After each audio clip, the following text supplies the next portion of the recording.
Equilíbrio de estrutura do sistema multicorpos, aula A19. Condições de equilíbrio. Vimos que tínhamos duas condições de equilíbrio.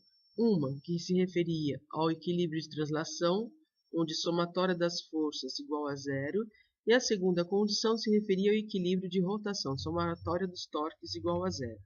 E por convenção de sinais, adotamos sempre que o torque no sentido anti-horário é um torque positivo. Então, iniciamos esta aula com uma revisão do que era um sistema binário. Então, dado um segmento, tendo duas forças aplicadas a esse segmento, mais F e menos F, podemos calcular a somatória dos torques.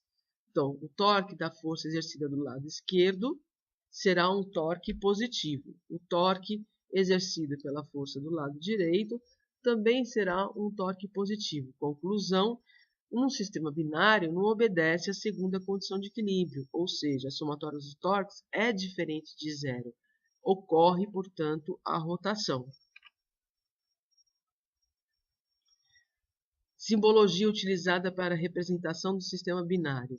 Então, temos um segmento com o torque, ou sendo indicado através desse símbolo.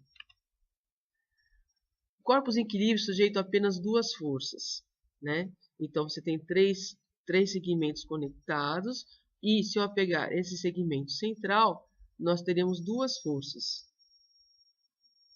Ok? Bom, a aula de hoje tem por objetivo a discussão sobre as treliças.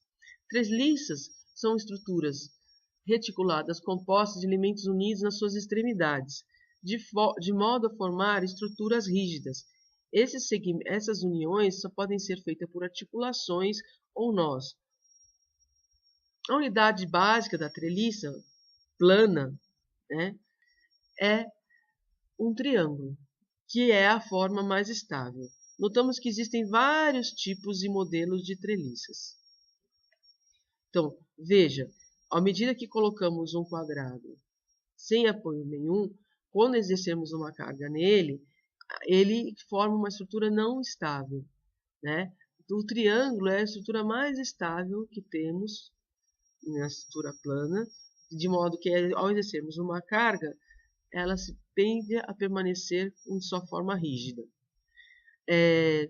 Na Mauá existe uma disciplina PAR que discute com vocês a confecção de treliças usando segmentos de macarrão, né? E, inclusive é realizada uma competição para ver qual o projeto de treliça, de ponte, que é capaz de suportar uma maior carga. Participem!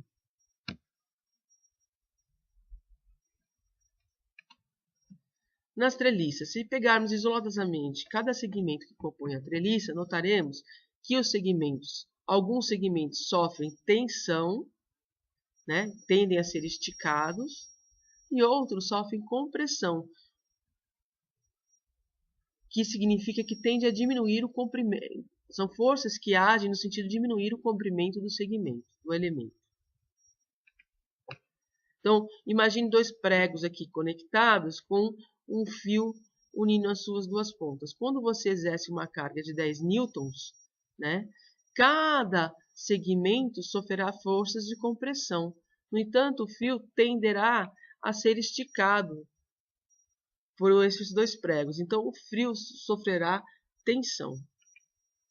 Um exemplo de tipo de treliça é a treliça tipo Fink. Tá?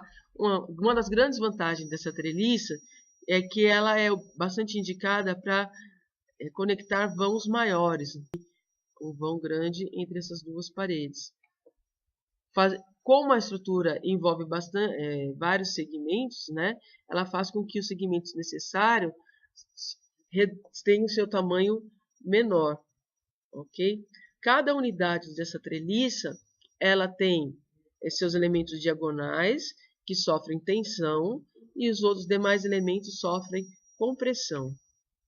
Então, para resolver as treliças, nós podemos utilizar dois métodos. O método dos nós, que será abordado na disciplina de Física 1, e o método das seções, que vocês aprenderão posteriormente em outra disciplina. ok? Então, no método dos nós, analisaremos a conexão dos segmentos através do seu nó, tá? O ponto de conexão. Então, veremos que tem alguns segmentos que sofrem compressão e outros segmentos que sofrem tensão. Vamos analisar como exemplo essa treliça extraída do livro do Merriam, quinta edição. Então, veja, tem uma conexão com a parede através desse nó D. Nesse ponto E temos uma articulação e existem duas cargas, uma nesse ponto C de 20 kN e uma no ponto A de 30 kN. Ok? Então, se for pedido a nós uma DCL da estrutura externa, devemos desenhar apenas o contorno da estrutura externa. Os segmentos BC e CD não nos interessam momentaneamente, pois eles representam parte da estrutura interna da sua treliça. Pois bem, no nó A temos a carga de 30 kN, no nó C a de 20, a articulação possuirá duas componentes EX e Y, e esse fio conectado à parede terá uma tensão T. Tá? Note que os triângulos, as unidades menores que compõem essa treliça são triângulos equiláteros, então cada ângulo interno entre esses segmentos é de 60 graus. Ok? Como esse fio com esse segmento forma um ângulo de 90, concluímos que com a horizontal a tração formará um ângulo de 30 graus. Pois bem, o que a gente conhece para resolver, para tentar analisar, encontrar as forças externas dessa treliça? A primeira condição de equilíbrio e a segunda condição de equilíbrio. Pela primeira condição de equilíbrio, somatório das forças igual a zero. Então, temos na direção x, T cosseno 30 e EX. Tá? Positivo, para mim, é no sentido OX positivo, e tudo que aponta no sentido contrário ao OX positivo terá sinal negativo. E na direção Y? Na direção Y tem a componente Y dessa tração, que é T seno 30, menos 30, menos 20, mais EY igual a zero. Ok? Note que essas duas equações não me permitem ainda encontrar os valores das forças externas, pois temos três incógnitas e duas equações. Necessitaremos de uma outra informação, pois a matemática nos diz que precisamos de três equações para determinar as três incógnitas. Então, vamos utilizar a segunda condição de equilíbrio, novamente utilizando a convenção de sinais, que o torque é positivo no sentido anti-horário. Então, se colocarmos o polo em E, por exemplo, a nossa equação se tornará a seguinte. O polo está aqui, a tração está aqui, então o braço, que é 5, vezes tração, vezes seno de 90 graus, que é o ângulo entre o braço e a força. Né? Pela regrinha da mão direita, vemos que esse torque é negativo. Depois temos o torque da força de 20 kN, cujo braço é 5. Aí temos um torque positivo pela regrinha da mão direita. E 30 vezes 10, que é a distância em relação ao polo, também temos um torque positivo. A somatória desses torques é igual a zero. Ok? Então, com essas três equações, somos capazes de determinar a tração, E de x e E de y. Podemos também analisar informações sobre a estrutura interna. Por exemplo, se pegarmos a mesma treliça e quisermos analisar o nó A, notaremos que 30 kN é uma força externa. A força no segmento AB e a força no segmento AC são forças internas. Inicialmente, vamos adotar que todas as forças internas partem do nó. Tá? É uma suposição inicial. Então, para analisar o nó, só temos a primeira condição de equilíbrio. Podemos utilizar apenas a primeira condição de equilíbrio, que é somatória das forças igual a zero. Então, na direção Y eu tenho AB seno de 60 menos 30 kN. Então, eu consigo encontrar aqui o valor da força no segmento AB, no elemento AB, tá? Unidade kN. Na direção X eu tenho AC mais AB né? Cateto adjacente a B cosseno de 60.